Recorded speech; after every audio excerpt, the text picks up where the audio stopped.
Damos gracias a Dios por esta nueva oportunidad de compartir su palabra y a la vez exponernos a ella. Vamos a orar. Padre, una vez más te damos las gracias por tu bondad y tu misericordia. Gracias, Padre, por tu palabra, porque ella es bendita. Ayúdanos ahora. Escóndenos y brilla tú todas las cosas que hoy podamos decir. Es para que tú nos enseñes a ser mejores hijos tuyos. Padre, la gloria y la honra sean para ti siempre. Perdona nuestras faltas y nuestros pecados. Es en Cristo Jesús que te lo pedimos. Amén. Hoy quiero hablar de las expectativas que confortaron a Pablo en medio de la aflicción y también lo pueden hacer para cada uno de nosotros. Quiero invitarles al libro de Filipenses, capítulo 1, Filipenses 1, 19 al 26.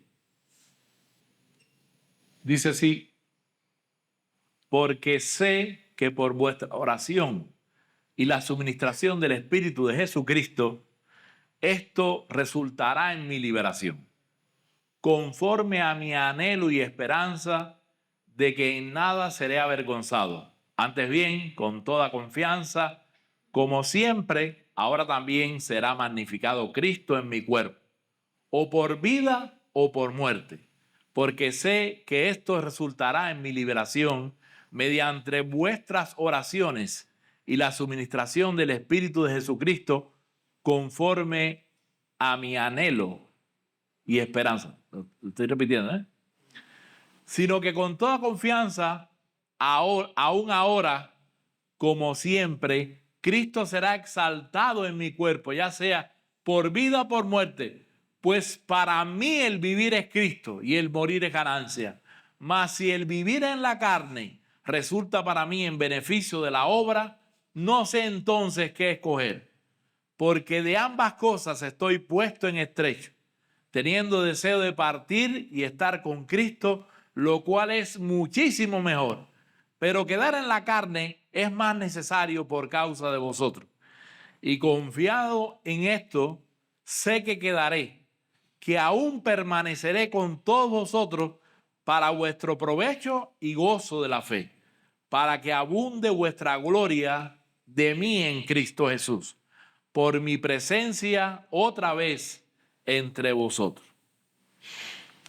No sé si ustedes han oído hablar de George Whitefield. Este hombre es considerado como el más grande evangelista desde los días del apóstol Pablo. Y nos podemos preguntar, ¿por qué semejante honor? Bueno, Whitefield se convirtió a los 20 años de edad. 2 años después, cuando fue ordenado, comenzó su ministerio. Fue uno de los precursores de la predicación al aire libre, debido a que la iglesia oficial le tenía prohibido predicar en los púlpitos de la época. Él entonces utilizaba parques, caminos, plazas de los pueblos. Sus biógrafos dicen que a veces se reunieron hasta 30,000 y 50,000 personas para oírle predicar. Y este hombre no predicaba sermones mediocres, sino sermones con poder del Espíritu de Dios. Y así continuó hasta los 55 años de edad cuando murió. No solo recorrió Inglaterra predicando el Evangelio, sino que viajó a las colonias aquí en América. Lo hizo en 7 ocasiones. Tenemos en cuenta que en esa época no había aviones. Evangelizó desde New Hampshire hasta el norte de Georgia. Fue líder del avivamiento evangélico que transformó Inglaterra y del gran avivamiento que hubo aquí en América. Y una de las frases más famosas fue: dejadme ser siervo de todos. Y así vivió. Predicó unos 30,000 sermones durante toda su vida, lo que implica que durante el tiempo que duró su ministerio predicó de 2 a 3 sermones diarios y a veces más. Sus actividades regulares incluían levantarse a las 4 de la mañana, pasar 1 hora con Dios leyendo la Escritura y orando. A las 5 de la mañana predicaba a cientos de personas que se reunían para oírle. Escribía cartas, concedía entrevistas con personas, diferentes inquietudes, y procuró siempre estar en la cama, o sea, para dormir a las 10 de la noche. Bueno, durante su 7º y último viaje a América, su condición física había deteriorado grandemente. Después de recorrer 500 millas predicando a diferentes multitudes, se dirigía a Boston. Pero mientras iba de paso por un pueblo, allí se encontró un gran número de personas que se reunió y le pidió encarecidamente que se quedara y predicara. Se le preparó una plataforma en el campo y mientras se acercaba a la plataforma para predicar, alguien le dijo: Señor, usted está más apto para ir a la cama a dormir que para predicar. Y dicen que Whitefield dijo: es cierto, Señor. Y mirando al cielo dijo: Jesús, estoy cansado en tu obra, pero no estoy cansado de ella. Si todavía no he terminado mi carrera, déjame ir y hablar por ti una vez más en el campo. Sellar tu verdad e ir a la cama y luego morir. Whitefield permaneció varios minutos incapaz de pronunciar palabra. Y dijo: esperaré por la gracia y la asistencia de Dios. Dice uno de sus biógrafos que ese fue quizás el mejor sermón de toda su vida. Ahí él dijo: yo voy a un reposo preparado. Mi sol se ha levantado y por la ayuda del cielo ha dado luz a muchos. Ahora está a punto de ponerse. No, está a punto de levantarse al pináculo de gloria eterna. Oh, pensamiento divino. Pronto estaré en un mundo donde el tiempo, la edad, el dolor y la pena son desconocidos. Mi cuerpo decae, pero mi espíritu se expande. Con cuánta disposición viviría para predicar a Cristo, pero muero para estar con Él. Después de este esfuerzo, se retiró a la casa de uno de los pastores de esa área. Mientras la familia estaba cenando abajo, él dijo que estaba muy cansado y que se iría a la cama. Luego se sentó, subiendo ya para la cama, se sentó en el descanso de las escaleras para recibir a las multitudes que se habían reunido alrededor de la casa y rogaban, gritando, que les predicara nuevamente. Pausó y con vela en mano predicó a Cristo hasta que la vela se gastó. Y era una vela que duraba. A las 2 de la mañana se despertó y parecía tener falta de aire y dijo: una buena sudada en el púlpito me puede dar alivio hoy. Estaré mejor después de predicar. Alguien le dijo que tenía que descansar, que no predicara tantas veces. Pero Whitefield le contestó: prefiero gastarme antes que oxidarme. Y murió ese día a las 7 de la mañana. Por esto se compara a Whitefield con el apóstol Pablo. Y ciertamente lo que vemos en este capítulo primero del libro de Filipenses o la carta de Filipenses no es otra cosa que la radiografía del corazón de un hombre cuya vida era servir a Cristo y ver a Cristo formado en la vida de todos los hombres. Ver la vida de Pablo en el libro de Hechos nos presenta la evidencia. Ver sus cartas, y en particular este capítulo, es ver el corazón que produjo esa evidencia.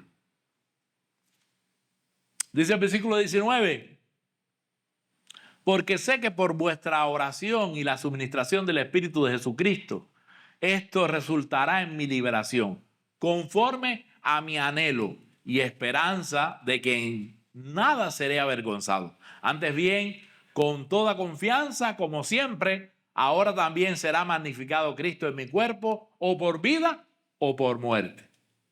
Pablo ve su situación con tal confianza que se aplica a sí mismo la palabra que aparece en el libro de Job, capítulo 13, verso 16. Dice el libro de Job: y él mismo será mi salvación, porque no entrará en su presencia el impío. En la semana anterior, el domingo pasado, el pastor Esteban estuvo considerando la actitud de Pablo al ver que el evangelio de Cristo estaba siendo predicado. Él estaba preso, limitado en sus actividades, pero al ver a los hermanos predicando al Cristo verdadero, ya sea con malas o buenas motivaciones, llenaba el corazón del apóstol de tremendo regocijo. Un gozo tremendo tenía. Y en esto me regocijo, sí, y me regocijaré. Y a partir del versículo 19 es que nos explica aún más las razones de su gozo y el porqué de esa actitud que tenía. Y con la primera expresión que nos encontramos, nos dice: porque sé que esto resultará en mi liberación mediante vuestras oraciones y la suministración del Espíritu de Jesucristo. ¿Qué significa esta declaración? Está diciendo Pablo que seguirá regocijándose porque al final de cuentas todo obrará en que será librado de esa prisión en la que se encontraba. ¿Es este el motivo de su gozo? La palabra que aparece aquí y se traduce como liberación es de un vocablo griego, del vocablo griego soteria, que en otros lugares se traduce como salvación. Por esto la doctrina de la salvación se conoce en teología como soteriología. ¿A qué salvación se está refiriendo Pablo aquí? ¿Está refiriéndose a salir de la cárcel? Según lo que puedo ver del pasaje, tal cosa no es lo que estaba en la mente de Pablo en ese momento, ya que luego él pasa a hablar de la posibilidad de quedar vivo o morir. como dice en el versículo 20. La mayoría de los comentaristas reconocen que Pablo podía estar haciendo alusión a Job, capítulo 13, versos 13 al 18. Y al igual que Job, habla de la salvación, en contraste con la perdición de los impíos, versículo 16, es en ese sentido que Pablo habla de liberación. De hecho, las otras veces que Pablo utiliza el término liberación o salvación, soteria, está claramente hablando de la salvación del alma. En el versículo 28 de este mismo capítulo 1 o en el capítulo 2, versículo 12. Y mi sugerencia aquí es que Pablo está hablando de su perseverancia hasta el final, viviendo de tal manera que Cristo fuera glorificado en su vida. No tener esa salvación o liberación era vivir de una manera en que Cristo no fuera magnificado. Por eso su confianza se expresa en el versículo 20. Y es que Cristo al final se glorificará en él, sea por vida o por muerte. Cristo va a recibir la gloria. La salvación de la que Pablo está hablando aquí, de la que él iba a experimentar, no importa lo que ocurriera en ese lugar terrible donde estaba, la cárcel. Es evidente entonces que no está hablando de la salvación de su pellejo. Notemos también, hermanos, que aún el apóstol Pablo, para su propio crecimiento espiritual, para su propia santificación, para su propia perseverancia, él necesitaba la comunión con los hermanos. Y él lo declara, mediante vuestras oraciones. Su vida cristiana, por ser el gran apóstol de los gentiles, no le permitía vivir aislado del apoyo de la iglesia. Pablo estaba consciente de que el Espíritu suple lo que nos hace falta, pero él también sabía que regularmente esto se hace por medio de la comunión, de la coinonía con los demás hermanos. Pablo necesitaba el mismo espíritu que estuvo en Cristo para enfrentar las pruebas que tenía por delante con paciencia y con perseverancia. A partir del versículo 20, o sea, versículo 20 y 21, él entonces cuenta su anhelo. Dice, conforme a mi anhelo y esperanza de que en nada seré avergonzado, sino que con toda confianza, aún ahora como siempre, Cristo será exaltado en mi cuerpo, ya sea por vida o por muerte, pues para mí el vivir es Cristo y el morir es ganancia. Su esperanza de salvación era un motor que le alentaba a seguir. Y ese aliento era para todas las cosas.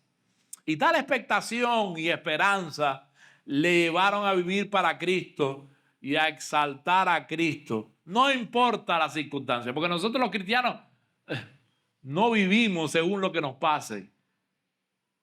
Tenemos la esperanza, los ojos puestos en Jesús.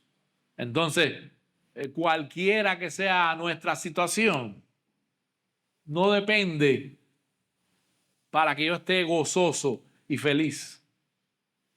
Con lo que ya tengo, me es suficiente. Y la palabra anhelo y esperanza significa una expectación existente, ansiosa, gozosa. Anhelo traduce también una palabra griega que literalmente significa extender la cabeza. Y es usada para hablar de espiar o poner atención esmerada.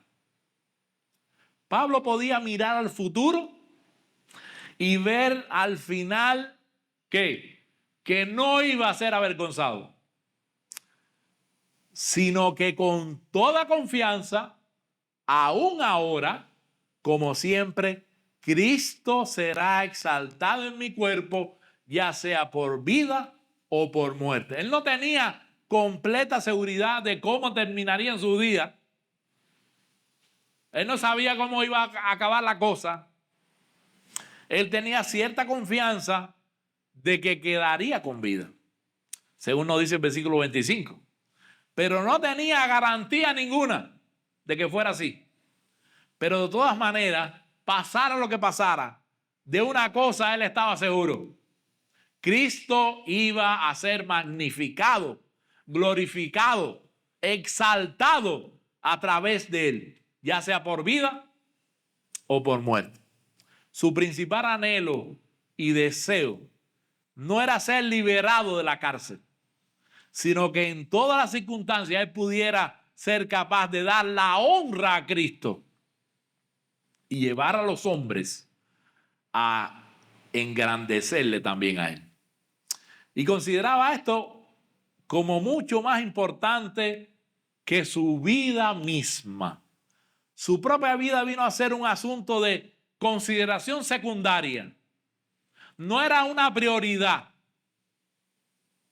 La principal era permanecer firme como un defensor del evangelio, manteniéndose en la verdad y confirmándola con su conducta.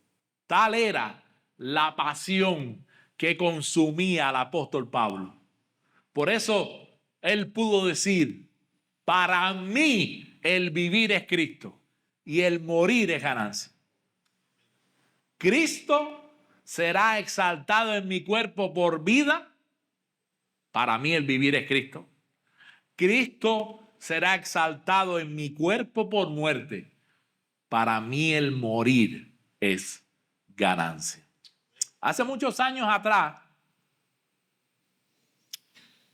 un barco que se llamaba Emperatriz de Irlanda naufragó con 130 oficiales del Ejército de Salvación.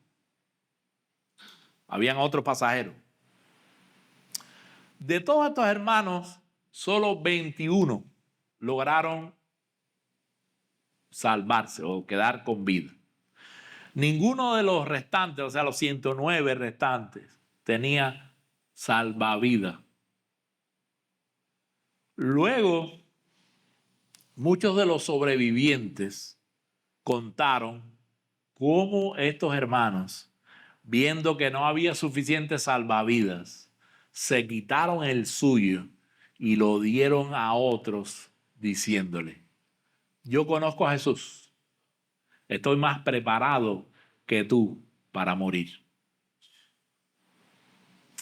Y esta historia nos presenta el hecho de que a la hora de la muerte hay un contraste tremendo, un contraste marcado entre el creyente y el incrédulo. El creyente no tiene por qué temer a lo que hay más allá de la muerte, pero el incrédulo sí tiene muchas razones para temer, porque una vez que pase de esta vida a la venidera, ya no habrá más oportunidad de estar bien con Dios. Y por tanto, su condenación es ineludible. Cristo es magnificado en la muerte de los cristianos cuando se ve que el evangelio le sustenta, cuando pueden entrar calmada y confiadamente en las oscuridades del río de la muerte. Yo me gozo cuando hay testimonio de cristianos muriéndose ahí, aún predicando, dando aliento, y es tremendo. A la hora esa de partir, de estar con el Señor, de la separación, cómo Dios le conforta, le da esa paz interior para aún en ese momento ser capaz de dar aliento a otras personas. Versículo 22 y 23. A 23. 22 y 23. Mas si el vivir en la carne resulta para mí en beneficio de la obra, no sé entonces qué escoger. Porque de ambas cosas estoy puesto en estrecho, teniendo deseos de partir y estar con Cristo, lo cual es muchísimo mejor. Y es interesante la frase que Pablo utiliza para hablar de la vida antes de la muerte. Vivir en la carne. Y lo expresa de esa manera porque la vida no termina con la muerte. El concepto bíblico de la vida no está limitado a la vida física, en un cuerpo físico. Noten que en la Biblia la muerte no pone fin a la vida. La muerte se expresa más bien en términos de una separación. Es la separación del alma y el cuerpo. Con respeto para los que sean tripartitos. ¿Qué producía en Pablo el dilema o la disyuntiva esa que estaba enfrentando? ¿Era simplemente una competencia entre su anhelo de estar con Cristo y su deseo de vivir? Bueno, lo que vemos más bien es un dilema entre estar con Cristo en el cielo y el ser de utilidad y beneficio para la causa del Evangelio y el reino de Dios. Lo que ponía a Pablo en estrecho al evaluar qué escogería era el hecho de que podía seguir dando frutos para Cristo. La Biblia de las Américas traduce este versículo, el versículo 22, de esta manera. Pero si he de continuar viviendo en la carne, esto significará para mí una labor fructífera y no sé cuál escoger. Lo que Reina Valera traduce como beneficio de la obra es literalmente fruto de obra o labor fructísima. Ya nos había dicho que para él vivir era Cristo. Ahora nos está diciendo que quedar con vida iba a tener un solo resultado: seguir dedicando su labor fructífera para la causa del Evangelio. Y por cuanto seguir trabajando fructíficamente le daría gloria a Cristo, entonces eso le daría un dilema. No sabría qué escoger. Si pensaba en términos de beneficios personales, morir e ir al cielo era muchísimo mejor. Pero si pensaba en términos de seguir haciendo tesoros en el cielo, sirviendo aquí en la tierra, entonces él no sabría qué escoger. Y llegamos al desenlace esperado. Versículo 24 al 26. Pero quedar en la carne es más necesario por causa de vosotros.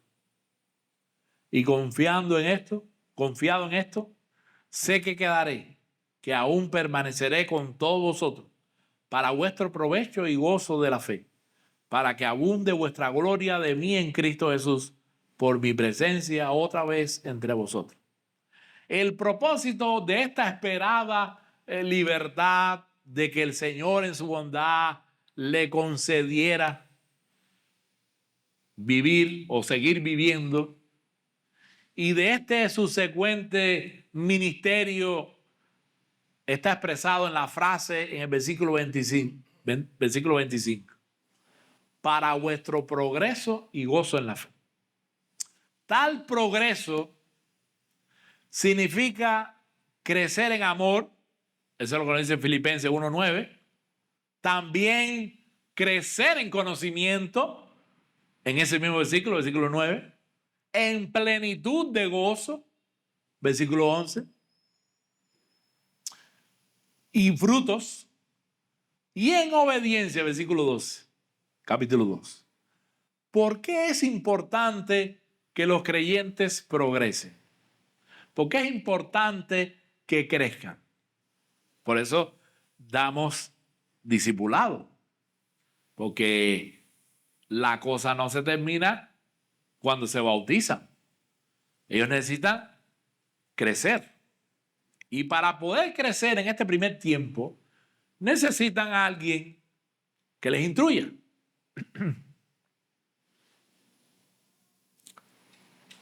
No progresar significa retroceder. El permanecer estático espiritualmente es imposible. No puede ser. Y el retroceso produce depresión, desaliento. Pero el progreso es felicidad, es gozo.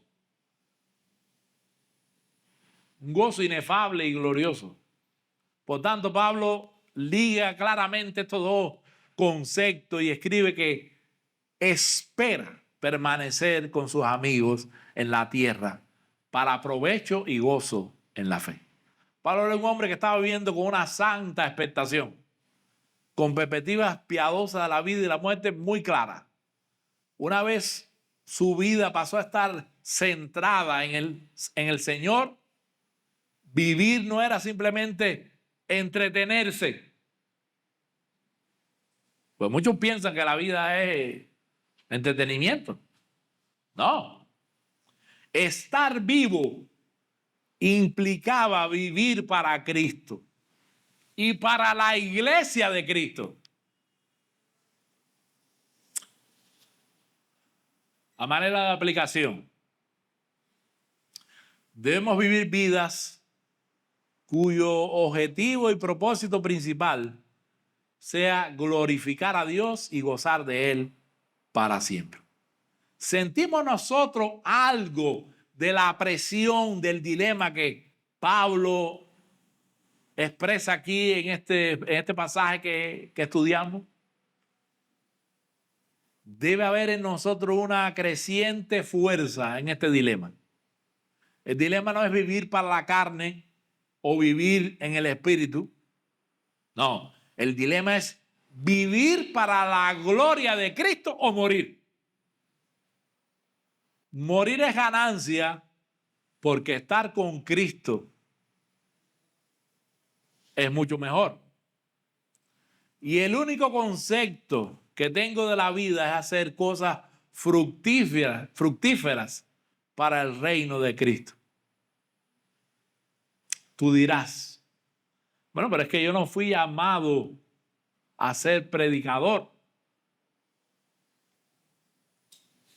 Pero sí fuiste llamado a ser padre. Fuiste llamado a ser madre.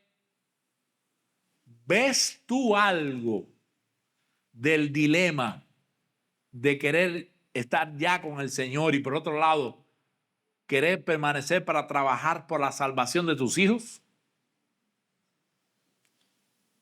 Para edificarles, para prepararles para la vida.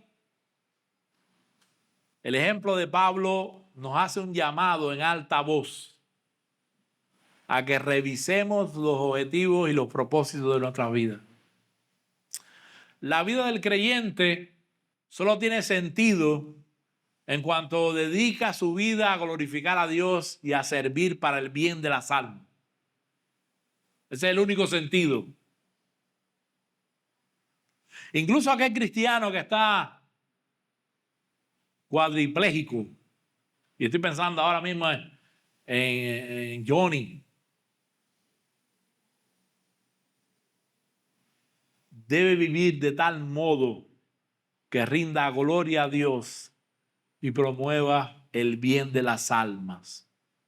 Quizá enfrentando su situación con paciencia, santa expectación, puede sin palabras dar testimonio de su fe y puede también entregarse a la oración para la extensión del reino de Dios, la edificación de las iglesias y la salvación de los perdidos.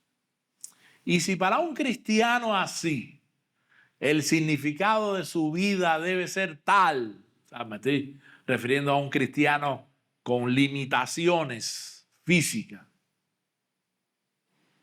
¿Cuál crees que es el significado para ti, para tu vida?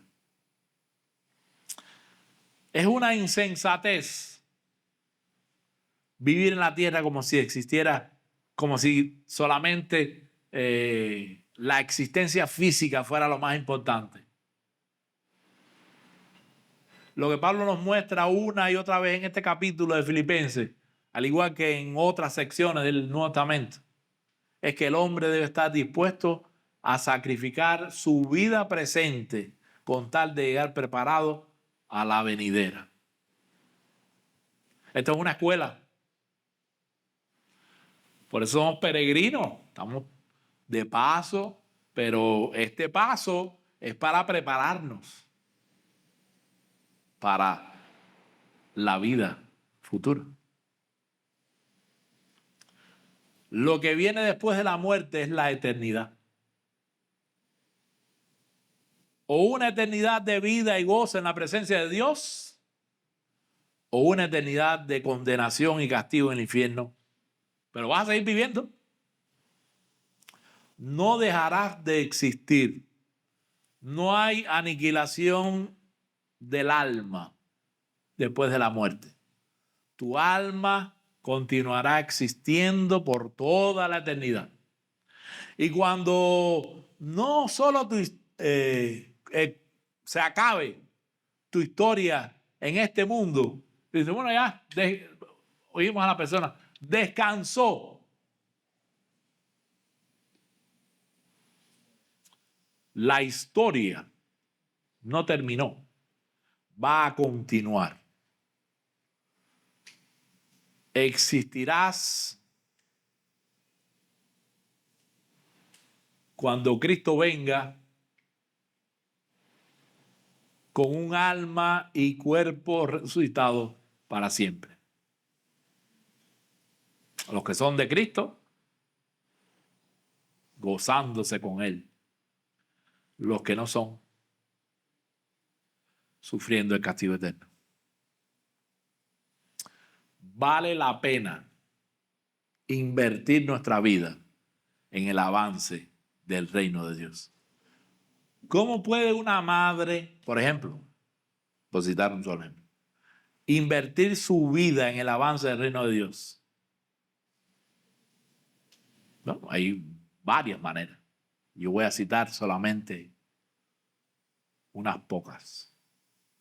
Criando a sus hijos en el temor del Señor. Llevando la iglesia en oración. Llevando los miembros de la iglesia en oración. Llevando a los líderes de la iglesia en oración.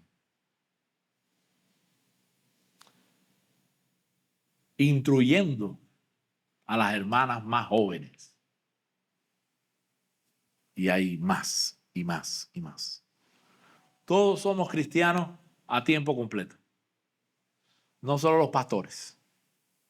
Y haciendo lo que Dios nos ha mandado, estamos dando fruto para la gloria de Dios. Quiero terminar citando un pasaje. A mí me gusta mucho. Cuando estoy un poco desalentado porque no veo resultados como espero o algo de eso,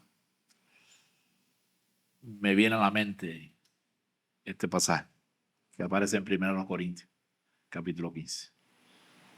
Así que, hermanos míos, amados, estad firmes y constantes, creciendo en la obra del Señor siempre, sabiendo que vuestro trabajo en el Señor no es en vano.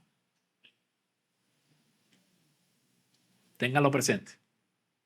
Todo lo que hagamos no es por gusto, no es en vano. Vamos a terminar con una oración.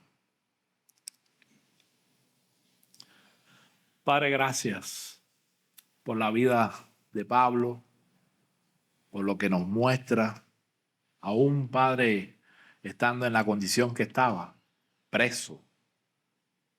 Él tenía gozo, porque sabía que su liberación, refiriéndose a las cosas que podía emprender para el Señor, iba a tener resultados fructíferos.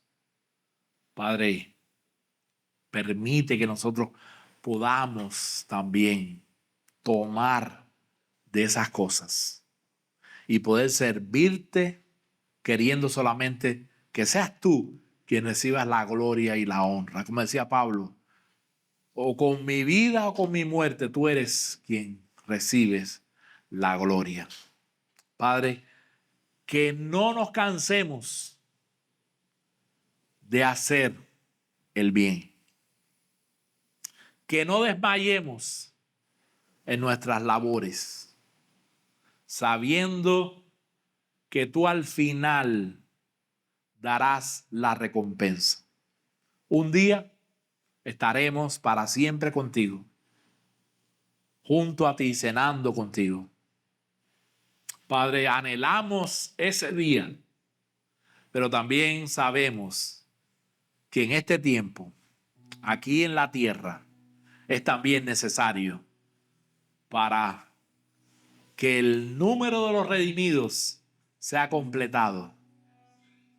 Padre, ayúdanos a seguir siendo instrumentos en tus manos para gloria y honra tuya. Te suplicamos que nos lleves con bien de regreso. Por eso te pedimos que nos despidas con tu amor y con tu paz. En el nombre de Jesús. Amén.